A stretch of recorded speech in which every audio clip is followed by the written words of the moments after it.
Spoiler alert, Slashers Paradise encourages viewers to watch these horror films before listening to our show. Danny and Lance will go through everything, including filmmaking, dialogue, characters, and even full scene breakdowns when we get excited. Enjoy the show. Rat-a-tat-tat-tat-tooey. Rat-a-tat-tat-tat-tooey. This movie really sucks. So let's start the pod and get through it. Rat-a-tat-tat-tat.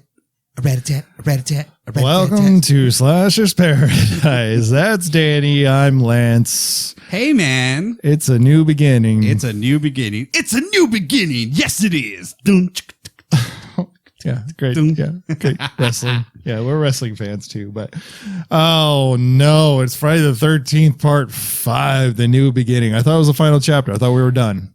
So I asked this question of you a while back in previous pods, and I'll ask it again. Oh no. Do you like to, if you've made money, make more of it? Yes. So do the producers of the Friday the 13th franchise. They saw the return for part 4. People were asking for more Jason, and they got more Jason. However, producer Mancuso Jr. said, well, me titling it A New Beginning and throwing up a Jason mask with blue diamonds on the mask was my way of telling the audience, I'm giving you more Jason, technically, but I am not really. I'm promising you something new. So, okay. There we are. When you sacrifice the art for the money, sometimes it just doesn't work out very well. Yeah, but this one did work out in the form of money. It made a lot of money still. It made a lot of money. It made a lot less than what the franchise has made up to this point. God, I don't even know where to go. Let's do our business. Let's do our business, man. What is the pumpkin spice latte for this horrible movie? You sound so unenthused. Oh my gosh. Okay, so the pumpkin spice latte for Friday the 13th, A New Beginning, because quite frankly, it is the 5th installment, but it is just really called A New Beginning. Okay. Tommy Jarvis is still haunted by his past. He is not a boy anymore. He is a young man. And when he was a child, killed Jason Voorhees, and now he has been living in an insane asylum, mental institute rather, and he has now been driven to a halfway home in the country where he is recuperating amongst other troubled youths. And while there, some horrific accident happens to one of the patients, causing a chain reaction where a new Jason donning a hockey mask is trying and very successfully killing everyone in his path. But if it's a new beginning, is it Jason or is it still wearing a mask? Anyway, that's it. Our breakdown for the film, it was released on March 22nd, 1985.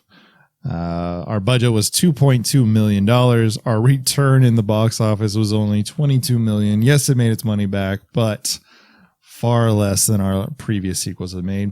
It was written, directed, produced by Danny Steinman, and also written by David Cohen. The movie stars Melanie Kinnaman. I'll go with that. That's about it. I mean, she's the main star, but you know.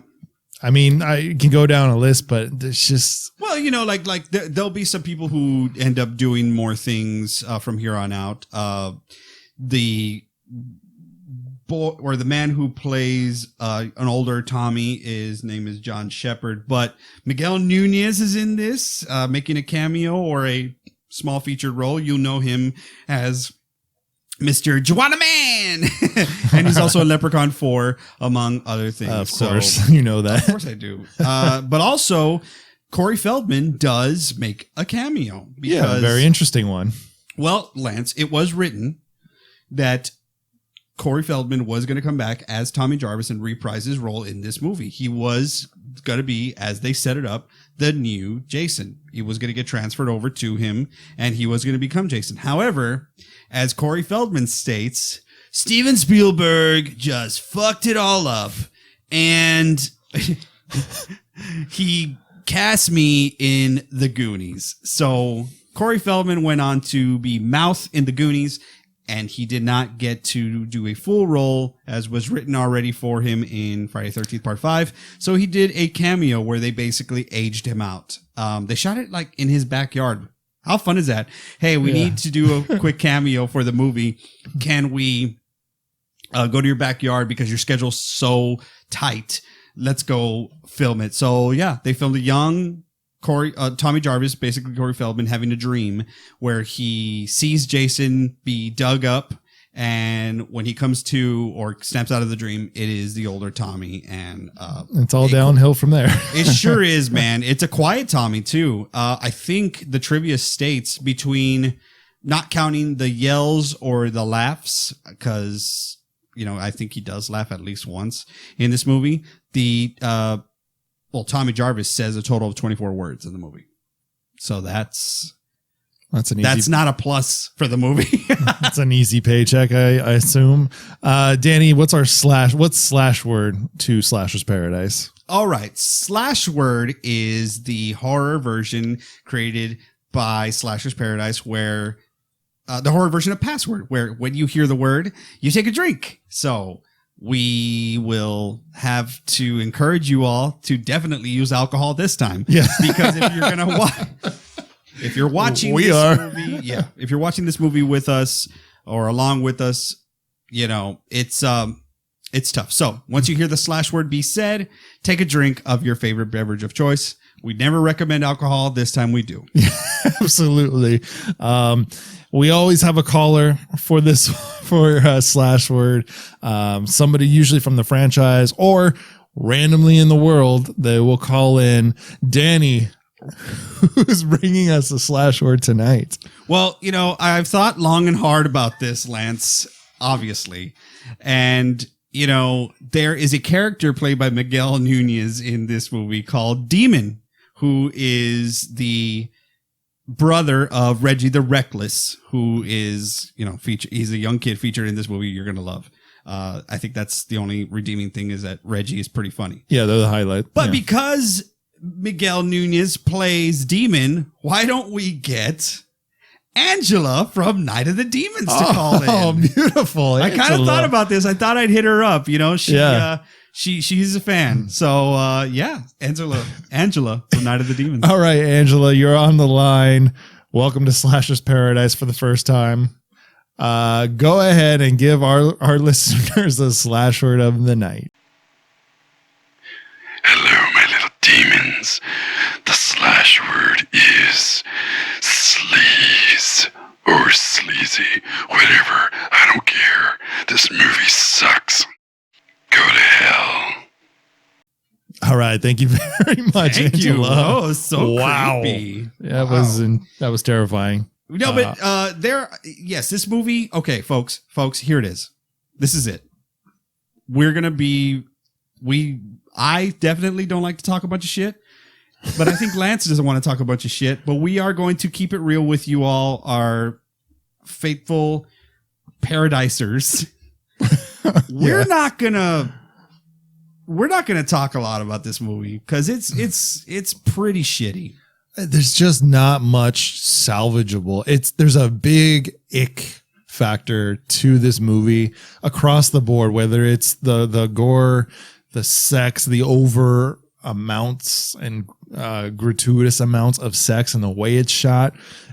I just remember being a kid. It was like, we kind of mentioned the nudity or the sex scenes throughout Friday the 13th as kids watching this, like, ooh, shit, boobies. I remember watching this as a kid and going like, it doesn't feel right. It feels gross. It feels weird. You're correct. I made the connection or the comparison a little while ago about Danny Steinman, who is the writer-director of this movie. By the way, his last credit as a director was this movie. Well, good. Credits before then, he had directed a few.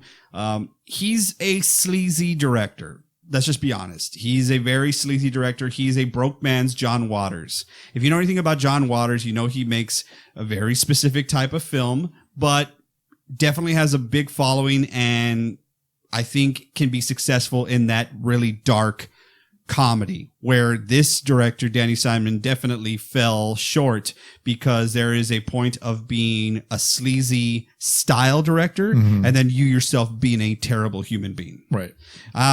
He didn't kill anybody. He didn't hurt anybody, but all reports on set were of how terrible he was to work with and approach as a director.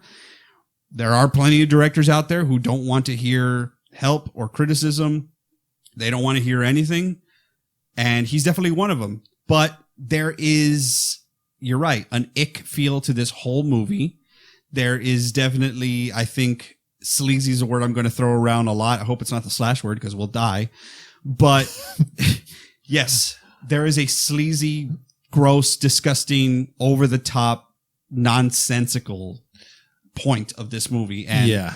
You know, it's in the characters too. The characters are over the top. I mean, Yes. we're watching the Ethel character and her son, and it's just not. It doesn't belong in this franchise. You know what I mean? These characters are so grotesque and over the top in what they're portraying. It's like what franchise am I watching? What movie am I watching? this became so much about how ridiculous these characters and how gratuitous the sex and the nudity can be, and less about Jason himself.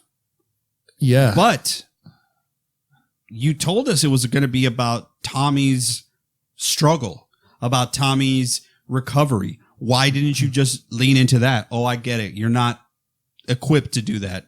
You're not equipped to. It's all right there. It's an amazing movie you can make about someone finding themselves after a traumatic experience, after finding, he had a moment that, leaked. Everyone found out that he attacked Jason in the way he did, and that he had difficulty with it, kind of the way they treated Jamie Lloyd in part 5 of Halloween. right.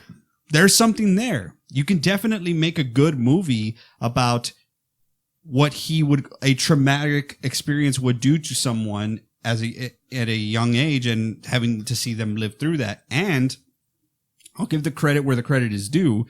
There are sprinkles of those moments that could have been elaborated on and or accomplished well. Tommy sees images of Jason everywhere. He sees him standing outside his window. He sees him in the reflection. He himself is afraid that he's becoming Jason. Right. As you would, because nobody wants to become that psycho killer. So there's something there, but it does not have any legs to stand on. No. It never really goes anywhere. No, not at all. And it's too bad, because you even mentioned in our last episode that Tommy Jarvis is just such a great name, Fantastic. and to carry the torch through Friday the 13th, I think that would have been a great way to go. Make him the killer, make him the new Jason. Who cares, Absolutely. And that's not the direction that we went, unfortunately. And we barely even played on the trauma. I mean, yes, we see visions of him and he doesn't barely speak, but I mean, how long have we've been watching the movie? We haven't even seen Tommy. You know what I mean? Well, yeah. I mean, Tommy is definitely supposed to be the focal point. I think it's kind of hinted at that Tommy is going to snap. Right.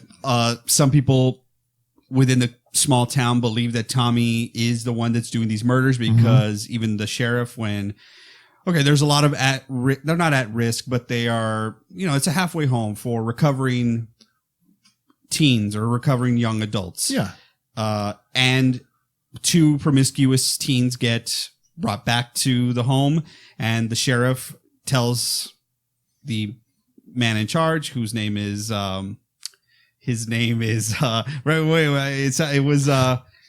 no, remember he said his full name, and I was like, did he say that? Oh, yeah. What is it? Hold on. Matthew. Matthew. Leonard. But his name is Matthew Leonard. Yeah. But I had said, did he say Matthew Lillard? Yeah. I was like, how dare you? But in any case, Matt is the camp or program director. He has an assistant director named Pam, who's going to end up being like the pseudo final girl. But there are a lot of final people in this one, because, as I mentioned, there's a Reggie character. He calls himself Reggie the Reckless, but he's not a patient there. He's just the grandson of the cook there. So he's just there to play pranks and be involved. He's, kind of just there to be a little bit of the young comic relief a bit. Yeah, he's fun. He's a fun character to follow. But what's cool is that they're introducing this idea that, okay, there's a kid here, and this kid is very much in the forefront. Is he going to die? Because he's not Tommy. Right. So something might happen.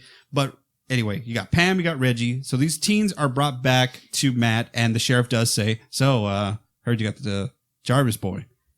And Matt's like, yeah, I got him. So what's he like? He's just another kid who's been traumatized. So there's a little bit of, we know he's here. Right. The legend of him has followed him here, at least. We know what's up. But maybe that's planted in as far as like, could Tommy be the one doing all these murders? Because they did at least Lance, they did at least keep Tommy in different places from the murders. So you definitely suspect it is him. Well, quite a bit, to the point of like, we don't see him enough to really lean on the fact that maybe it is Tommy. I guess the mystery man, kind of like hiding away, and maybe it is Tommy just because we don't see him. I guess that's fine, but we never see Tommy like at a snapping point enough for me to really buy it.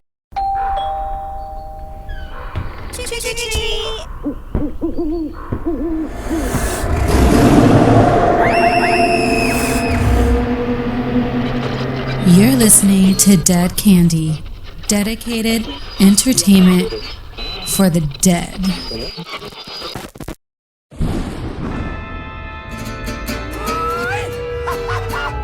Hola, Gulos! It's me, Raul El Ghul, and I'm coming to you to ask you, follow me on el Instagrams at Raul El Ghul, or in Español, at Raul El Ghul. Anyway, I am the newest creature feature ghost host with the most. I know all the things of spooky things, and that's the story. I'm sticking to it. If you want to laugh, you can come there too, because if I wasn't called El Ghul, I'll be called Raul El Funny. Follow me on el Instagrams at Raul El Ghul. Hey, when it comes to ghosts, hosts, and spooky stuff, you could do a lot worse than Raul, but it doesn't get much better. Don't be a stupid. Be a gulo. Adios.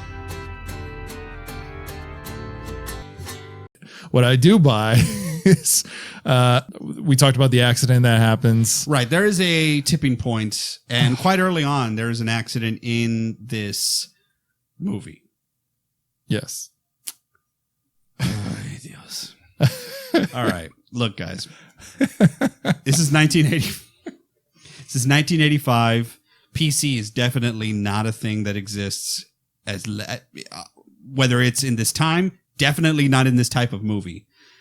What we see is a portrayal of a mentally challenged young man who is a bit of a nuisance. Yeah. And gets on a guy's nerves named Vic, who, by the way, let me just say something.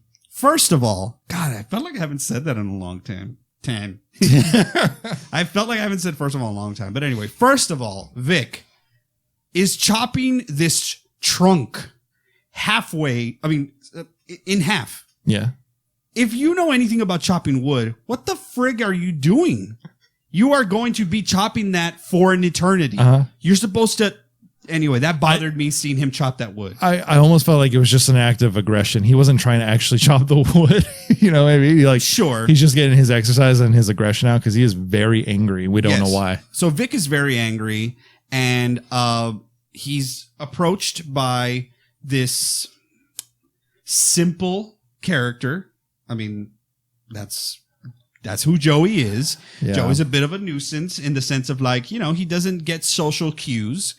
And Joey gets under Vic's nerves so badly that Vic just decides to axe him to death. Yeah. When he turns around to leave. Okay. People can get under your skin and you can be driven to a point. Mm-hmm. Joey just really was being kind of overbearing, but that's the thing that made you snap. Yeah. It just came out of nowhere. Yeah. So Vic axes Joey to death, kills him. Some paramedics come, and, it's very dark comedy from the beginning. they open the sheet. They see that Joey is missing his arm is hacked off, and one paramedic is blowing his bubble gum because there's a big reaction. He's like, pussies. Yeah. So there's like this weird fast, like it's definitely improv. Nothing. I mean, I'm sure there was a skeleton. It's admitted that there was like a skeleton outline drawn, but another paramedic is there, Roy. Lou Ferrigno. Lou Ferrigno, right before or right after he turns into the Hulk, gives this reaction and stares at Joey's body so much so that you're like, okay, we're supposed to pay attention to this. Yeah. It's like really on the nose. You're like, because it goes so long. It's not like a one hit thing. It's not one frame of like, yeah, that was a weird reaction. It's literally like a good 10 seconds of like, why are we watching this guy's reaction? We don't know who this is. Yeah, it's just we don't see him again for most of the rest of the movie. So we're like, what did that have to do with anything? Why do we spend so much of our viewing time on that? Just a zoom in of his face. He's got beautiful eyes, I'll say that. But he just looks like, Lou Ferrigno, like you said. Has this big reaction, and then the movie progresses as best as it can. That's a way to put it. Yes. So, look, there are a lot of stories from this movie being made. Quite frankly, a lot of them are not great. There's a lot of gratuitous sex, as we mentioned. The role that was given to the most promiscuous teen, which was, the reason that this actor got the role was one. This is really hard to say, but at the same time, her name is Tina, right? She was given the role because two things. One, she had a very interesting real last name. Her name was Deborah Voorhees. And that's really cool. But also, she got it because she was the most well-endowed. Okay. This is being admitted by not only her, but her co-stars, the writer, the editor, and the writer and the director, who are the same person. Like, holy moly.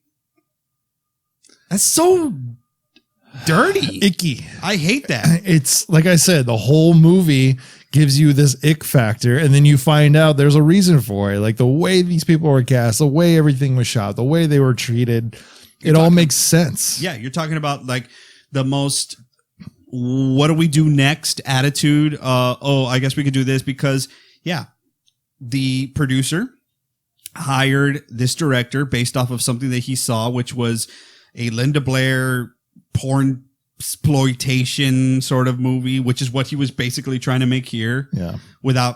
He does have producers who know the Friday franchise who are like around as much as they can be to try and keep them on board. But specifically, a story comes out for this character who has a sex scene in the woods. And this sex scene apparently goes on for a long time. Mm-hmm. It's so awkward. Some of the other people, the co-stars, are saying, because you have a director who's like screaming directions, sex directions, and it's just weird and awkward. Well, apparently that none of this went over very well with the MPAA. None of the Friday movies have, quite honestly. No, not at all. But this one. How many times did it get sent back? I think it was over 20 times. Got sent back to the MPAA because it was coming back with an X rating each time. Yeah. And that's just like, something's wrong. You know, when you were sending the movie 20 times, something is wrong. Something's really wrong here. Anyway. So a lot of characters are set up to die. Honestly, that's all they're set up to do.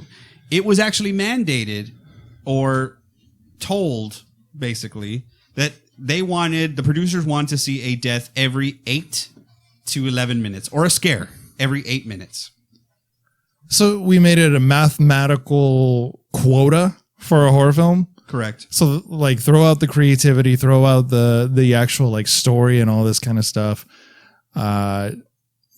That's just not how art works. That's not how good storytelling works. You can't just hit not like these little notes every once in a while. It was to a point of you guys think you know the formula, which is cut them up, make it cool looking, show us some boobs, show us some, say some profanity, and you got the movie. Well, from the return, at the box office, yes, they did. They made a shitload of money.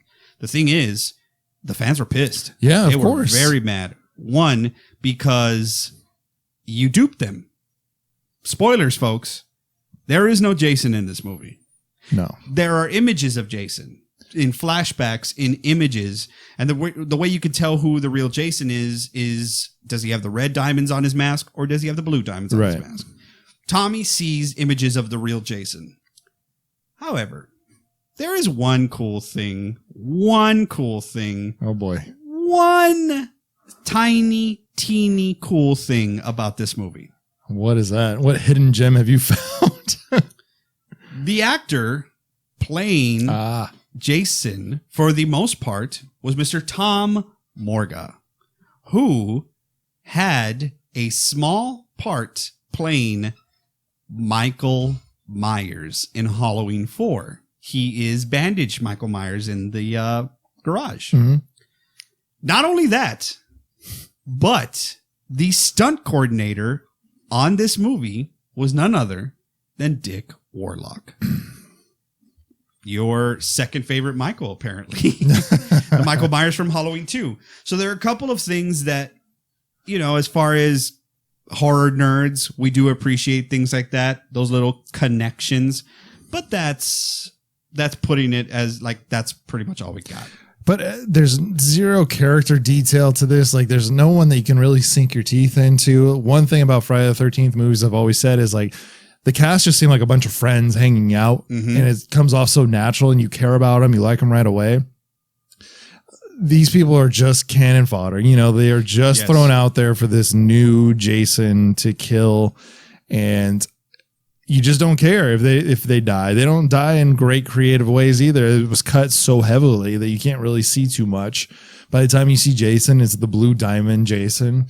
Yeah, well said. There are a lot of different people being killed, but there are not a lot of different ways as to how they're being killed. A lot of stabs, a lot of slitting of throats, a lot of choking. All that is, we've come to know that from a Jason movie. So you didn't really go and get us in that way. There is a few funny parts in this movie. Quite honestly, I think it just comes from Miguel Nunez Jr. Yeah. Being Reggie the Reckless's older brother named Demon. Yeah. He's in his van. He came to see Reggie. He's got his girl there with him too. They're about to get down, and he has to go because he says, those damn enchiladas. Like, that is funny. Why? Because I have been there, Lance. I have made enchiladas many times. Recently, too, right? I actually made enchiladas last night, That's and right. they were great last night, and they were pretty good, apparently, today. Caitlin told me that she had some of the leftovers. So. Yeah, that's the best. But when you were making enchiladas, okay, welcome to the Enchilada Podcast. Today, we're going to talk about... I think it's more interesting than the movie. Go ahead. Keep going, please. Enchiladas have there's a balance to them. I just love the way you say it. Enchiladas? Yes. That's the way they're supposed to be said. Yeah, right. Right? Yeah. But at the same time, I get where he has been. That bad enchiladas, it's not about being bad enchiladas. It's about when enchiladas come calling. Yeah. Because they have to come calling. They right? will. Yes. When they do, you better be ready, son, because they knock on the door hard. I have luckily been in always a situation where I can deal with them coming to calling. But one time I did make them. It was a long time ago. I made them for a date, and it was the first date, and I was feeling very proud of myself. Oh. The enchiladas went over well. They were tasty. And then I lived in the studio apartment. Oh no! There are only two doors, Lance. That's the worst. It's the door to leave and the door to the restroom. Yeah, and the restrooms are always right in the middle of the studio as well. So Exactly. there's no escape. Yeah. So I had to use it, and I didn't have a particularly loud fan in there. So I had my moment that I tried to hide. This is a real story. I tried to hide my moment. It did not go over well. I opened the door, came out when I was done, sweating, obviously, and there was a note. It said, "Hey, Danny, sounds like you're busy." No. I'm not joking. sounds like you're busy. We'll talk later. So I know what Demon is going through when he leaves the makeout session to go to the restroom because the enchiladas came calling. Where did she go? She left because in horror. Did you guys actually speak again? Yes, but I mean, I think she was trying to be nice, but it ended up, being terrible. Did you make the same faces that he makes in the movie? Yes, and I was trying to keep her there at the studio by singing like Demon, because he's on the crapper singing to his girl who's like messing with him. She's shaking the outhouse to scare him, and they just start singing back and forth to each other. So there I am in the restroom hoping that this girl would leave, but it ended up being fine. And I'm just there and I'm like, ooh, baby, ooh, baby, ooh, baby. Anyway. TMI, screw it. This is a sleazy film. I had to bring my grossest story to it. Feel free to cut all that out. I won't. There's nothing else to talk about in this film. It's over so fast. That's another thing too. It's a quick film. Yes. It's a very short, quick film. Obviously a lot was cut. A lot of scenes that we probably don't need to see were cut. Mm-hmm. And it's just down to Jason and the final girl. And Reggie is still around. Yeah. Reggie the Reckless and Tommy apparently has come back, and now you put two and two together, you see Jason and Tommy are occupying the same space, so it can't be Tommy. Okay, Tommy is now face to face with Jason. It's going to be a big moment. They're going to kiss or something. But the point you brought up earlier, they can't sell me on this final girl who is the assistant director of this camp because I don't care about her. Yeah, I don't know anything about her. The only person I kind of care about is Tommy and not him, the person we're seeing right now, it's Corey Feldman. Yeah. And they may have known this because when this final showdown is happening, he's reliving the moments of him as a kid and they're playing Corey Feldman and Trish yelling, that scene at the end of 4. They're just playing the audio as if he's listening to it. And you see it gets to the part where Tommy was screaming, die, die, die. So there's a little bit of a transformation and you think Tommy is going to take over essentially and fight Jason. No, he gets slashed in the chest. So it's quite honest. It's quite evident that Tommy's going to need some help or channel his dark side. Well, you can't just have a nice Friday the 13th moment where maybe he hangs Jason. Maybe he stabs Jason in the chest. No, the director's who the director is. Tommy takes out a knife that he has brought and stabs Jason in the dick. Am I lying? No, I'm not going to defend any part of this movie. No, you are not lying. Right in the dick. Right there. So there's a little bit of a mini chase. It's in the barn. You're like, oh, remember the days when the barn was fun, like part 3, part 2, part 4. There's, barn is everywhere. Here's the problem. The movie made a lot of money and the director was almost enabled by the producer afterward because the producer and Frank Mancuso Jr. I think that's his first name, but it's definitely Mancuso Jr., who's basically the producer has been the producer on like all the Fridays, minus the first one, I think. Mm-hmm. Yeah, that was Sean S. Cunningham. Yeah, he called Danny Simon up and said the returns are like the golden days. Basically, the money that's coming in is like the way it used to be, the Jasons from the past when it was making all this money, because it did make a lot of money. It did, but the least of the franchise so far. So what I'm guessing is that it made a lot fast. Yes. Opening day returns is what. And then people found out what they were going to the theater to see and slowed it way the hell down. So obviously Jason's not dead from a stab in the dick because it's not going to happen. Tommy and Reggie and Pam are all up in the loft with Jason, and it's pretty unceremonious as to the way Jason dies because, well, it's not Jason. It really is a real man who gets thrown off, falls onto convenient spikes, and when he does, the mask falls off, and you can see that Jason Voorhees is actually Roy from the beginning, remember? Kind of. That's the exact reaction that everybody friggin' had. Right. Because it was like, oh, do we care who this is? No. Like a big revelation. It's like, oh, nice twist. Roy ended up being the father of Joey, Yes. the mentally challenged patient. Roy was the EMT. Oh, God, this sucks. This just sucks talking about. Roy was a pandemic. This movie is a pandemic, I'll tell you. Roy was the paramedic who saw his son hacked to death, and it drove him crazy. So he decided, why don't I take the persona of Jason and exact my revenge? Because Jason's been in the press clippings. This is obviously years later because Tommy has grown up. Right. But he used Jason as a scapegoat, essentially. I think he was going to try and get away with it all. I guess you're giving him a lot of credit. Because we don't see him get the mask. We don't see him. We don't see him do shit. Yeah. No. He's wearing a onesie. He's trying to look like Michael Myers. It's just, he's kind of a mess. He is kind of a mess, but oh, man. And the fact that he has a cowl, I just don't understand. Because I can't even find a cowl today to play Jason. It's so bad, y'all. It's the sleaziest of sleaze fests. The kill, maybe if the kills were a little bit more over the top, but of course they didn't get Tom Savini back, I don't think. It just was bad. This movie did not need to be made.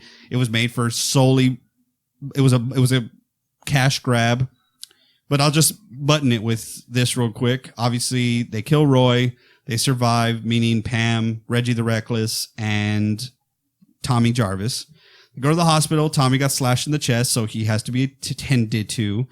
So he's in the hospital, and while he's there laying, everyone is brought up to speed, like the audience is, because a sheriff comes over, and he's like, well, did you know what happened? Well, if you didn't, this is what happened. Thank God, yeah. Fills Pam, fills her in with all the things that we don't know. Yeah. As a matter of fact, it was this guy. It's just bad storytelling. Well, also because the reveal when our fake Jason falls, you can't even tell it's Roy because he's got his eyes closed. It's in the rain. It's in the dark. There's like lightning hitting his face. It doesn't look like Roy from the beginning. So you have to be explained what the hell's going on, who that guy was in the Jason mask, because you'd have no idea otherwise. Yeah. They explain that at the very end. Ooh, big twist, huh? So I guess the moral of the story, if you're going to go crazy and hack someone to death, make sure that it's not the son of an EMT that could be pushed over the... I'm stopping. Also, if you have a wallet, do you carry a picture of yourself in your wallet? Because I'm just noticing, this is like the big tell, is that Roy's wallet is, how we're figuring all this out. He has a picture of himself, nice little headshot. And then he has a picture of his son, Joey. And that's it. That's the only two photos. Do you ever carry a photo besides your photo ID? No. What would be hilarious, though, is if it was a picture of not only Roy, a picture of Joey, a picture of them together. It said father and son. Like, why don't you just hit us over the head with a friggin' hammer while you're at it? Why is he holding all these clippings of the Jason? It's so convenient. It's like Scary Movie, when the phone falls out, the knife falls out, the mask falls out. It's just lazy storytelling. At this point, I think the director got all he wanted. All the sex and sleazy and garbage and crass stuff was done. But here's the final end. Tommy, while he's laid up in his hospital bed, sees Jason appear to him. It's the red mask Jason, so it's the real Jason appearing in front of him, which is supposed to signify that it's the spirit of Jason, and it finally overtakes Tommy because he kills Jason at the end again. So if we're giving them credit or filling in the blanks or being, having some sort of follow through that they didn't, Tommy has now fully given into his dark side, because when he sees the image of Jason, he then later appears behind Pam because she comes and checks on him again, and he's got the mask on. He raises the knife as he's going to stab her, and that is how the movie ends. Not before having a fake kill of her to her stomach. Anyway, I just like that you filled in my usual role of trying to defend and fill in the gaps of the movie. I'm just Of doing this movie in particular, it was nice for me to sit back and watch you do what I usually try to do. It's like maybe this, maybe that, and try to plug in all these little plot holes. Thank you, Danny. I really appreciate it, man. I'm surprised it came here, but I'm beside myself. You're welcome. That sums it up. Yeah, man. I mean, no, I'm not going to defend this movie. I hate this movie. I know people have come around to it to say it was inventive. They decided to. It's kind of like what happened with Halloween 3 when they said, at least you guys were being more ambitious. You did something different, yada, yada, yada. This one is just a no for me because even if you decided you did not want it to be Jason Voorhees, you could have made a better movie. Yeah. This was cheap and silly, and even though it had a shitload of money behind it, it was very lazy. That's all I'll say. No, I hate doing that. I really hate doing that because I know how much goes into, and even and it's the surface of how much goes into making these movies and budgets and yada yada yada, all that stuff. It's quite daunting. But I think at the end, someone must have had to have caught this, whether it be the producer or it wasn't going to be the director because he was apparently just terrible to work with. So yeah, it leaves it on a cliffhanger. Tommy is going to be the new Jason. And he has a mask now, apparently. Oh, they left it in the hospital for him. How in the side drawer. So convenient. Do you need this later? You can have it if you want it. Whatever. I think they wanted to always have Tommy take over because that was what they were going to do with Corey Feldman, which would have been like hilarious as a young little, like, well, who's Jason? Well, there's only one short person walking around here. You know what I'm saying? It's like he was always going to be this old, but they wanted him to be the new Jason. So anyway, that's a great name. Like you said before, Tommy Jarvis as a killer or a new icon would have been great. And this would have been a unique franchise in a sense. And not saying that other franchises have not tried to do this where someone takes over the mantle. I think they try to do this a little bit obvious reasons notwithstanding in The Crow, that it does get, I think it gets passed on between at least 2 and 3. Isn't it a different Crow? Yes. So there you go. Not to say that it's not something that can happen and a franchise could continue, but when people want Jason, they want Jason. You know what I'm saying? Yeah. They want it like Freddy. They want Freddy. Give me Robert Englund as Freddy. Give me whoever, but make sure that they're Jason Voorhees. But this movie took everyone's money and slapped him in the face as well. Yeah, and the franchise suffers quite a bit from it from here on out. So, wow. Somehow we squeezed out a good 42 minutes out of this. This could have literally been 10. Yeah, I think so.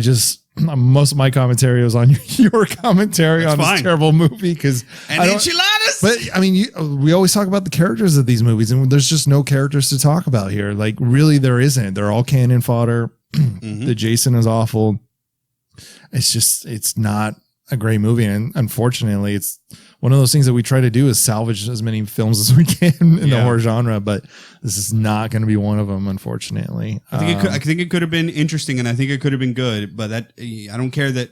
Fine, I don't care. It's not Jason. I don't care. But the rest of it is inexcusable. You mentioned it. Do Halloween 3. You go completely off the wall. Make your Friday the 13th franchise something different every single time. But this weird Jason thing and it's just a disaster the whole way. Disaster. Hey, how many machetes do you give Friday the 13th Part 5, The New Beginning? The movie. I will give Friday the 13th, A New Beginning, 0 stars. Zero machetes. 0 machetes. Sorry. Yeah, across the board. I skip this one a lot. I have watched this one the least besides Jason Goes to Hell. So I'm gonna say this, and it's me being as honest as I can because I think that whoever's listening at this point knows that I'm gonna keep it real. Sometimes you're in a headspace where you're like, all right, well, let's see, the parts of the movie that is like the gratuitous nudity, and this one has the most, and I avoid it still. You know what I'm Yeah. saying? Like, not even that as the inner pervert in me. Not even the fact it's true. I'm just gonna keep it real. Not even that will make me watch this movie. It's that bad. And I mentioned that because there's an ick factor to it. It makes you feel kind of sick or just something's not right. And yeah, you're right. Anyway, Even those scenes. 0 machetes across the board. All right. Yeah, that's Friday the 13th part 5. But folks, come back for the next one, because as far as quality of movie, it does take a very wonderful turn. Yes, absolutely. One of my favorites too. All right, that's Danny. I'm Lance, reminding you to Lock your door. bolt your windows. And damn enchiladas! I want some enchiladas now. Join us next time in our Slasher's Paradise. Ooh, baby. Ooh, baby. Hey! Thank you everyone for watching Slasher's Paradise tonight. Please go down to the subscribe button right down here and click subscribe, and make sure you turn on your notifications so that you know when we go live next time on YouTube.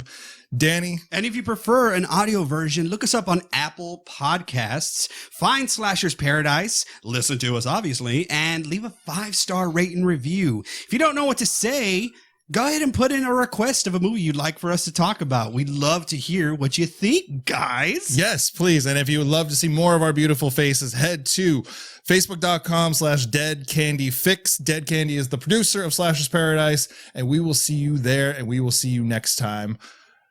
Here's to you guys. This is Slasher's Paradise. Sorry, I had to work that in. And I'm going to drink on that.